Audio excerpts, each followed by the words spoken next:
ఝాన్సీ,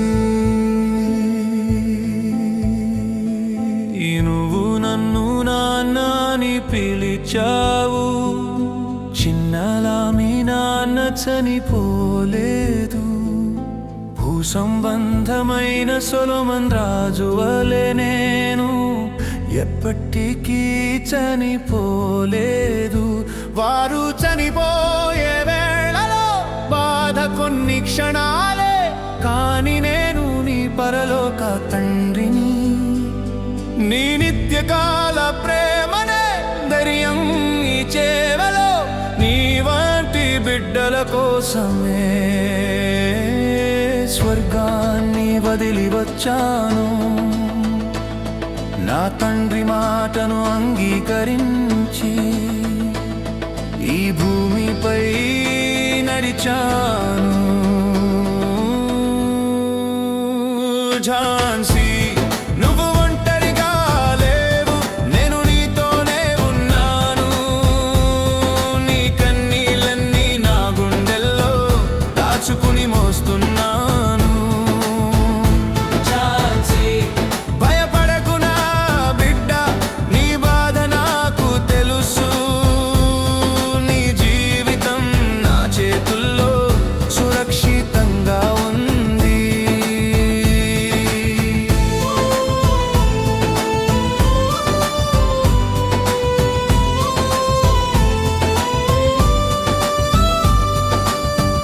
సత్యాన్ని ప్రకటిస్తూ నడిచాను, నిత్య జీవ మార్గం చూపాను. నా తలరాలు చిట్లిపోయేలా ముళ్ళ కిరీటాన్ని ధరించాను. కొరడా దెబ్బల మధ్యలో మాంసం చీలిపోయిన, రక్తం ధారలుగా పారినా నీకోసం తట్టుకున్నాను.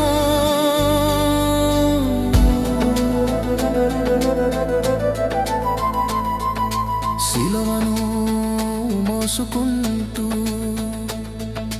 నడవలేక పడిపోయినా, లేస్తూ మళ్ళీ నడిచాను.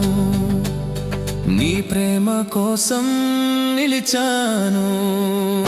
ఝాన్సీ, నువ్వు ఒంటరిగా లేవు, నేను నీతోనే ఉన్నాను. నీ గాయాలన్నీ నా గాయాలే, నీ భారమంతా మోయగలను. ఝాన్సీ, నా చేతులు చూడు, నీ పేరు అక్కడే ఉంది. నీ జీవితం నా చేతుల్లో శాశ్వతంగా ఉంది.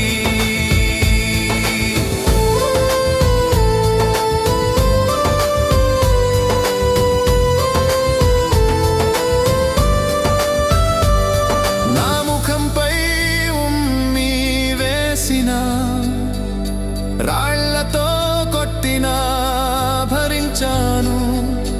దాహం వేస్తే చేదు చిరక్కను, నా నాలుకతో తడుముకున్నాను. బల్లెముతో నా ప్రక్కను పొడిచారు, వస్త్రాలు చింపి అవమానించారు. చేతులకు కాళ్లకు మేకులు దించి సిలువపై నన్ను కట్టారు. కొన్ని గంటల నరక వేదనలోను నా తండ్రిని ఇలా అడిగాను. వీరికి ఏమీ తెలియదు తండ్రి,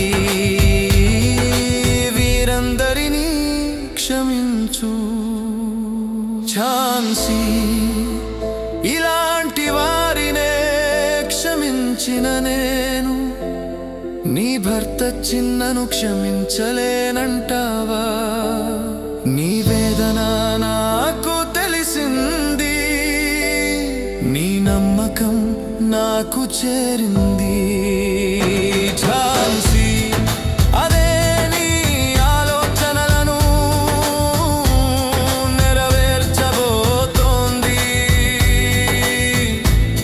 నువ్వు ఒంటరిగా లేవు నేను నీతో ఉన్నాను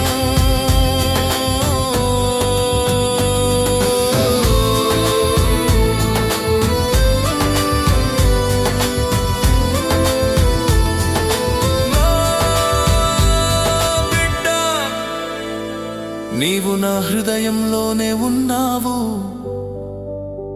ఎప్పటికీ మీ నాన్న